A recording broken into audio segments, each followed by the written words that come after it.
নমস্কাৰ সকলোকে। আজি আকৌ এটা নেম প্লেট বনালোঁ ক্লে দি।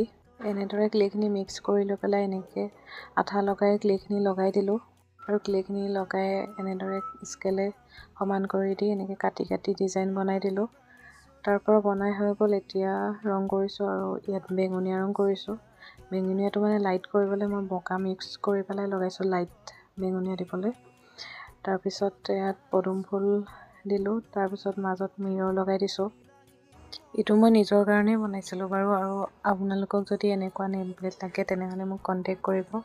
মই ইনষ্টাগ্ৰামৰ আইডিটো দি দিছোঁ ইয়াত, আৰু খুব এফৰ্ডেবল প্ৰাইচত এইটো পাই যাব আপোনালোকে, আৰু ডিজাইনবিলাক আপোনালোকে কাষ্টমাইজ কৰিব পাৰিব। আৰু আপোনালোকে মন কৰিছিলেনে মই যে ইয়াত কালাৰটো কৰিছিলোঁ, সেইটো আছিলে মেকআপৰ ব্ৰাছ। মেকআপৰ ব্ৰাছ দি ইয়াত মানে কালাৰখিনি কৰিবলৈ খুব ভাল হয়। আৰু এইটো চাওক ফাইনেল লুকটো কেনেকুৱা লাগিছে। Bye bye.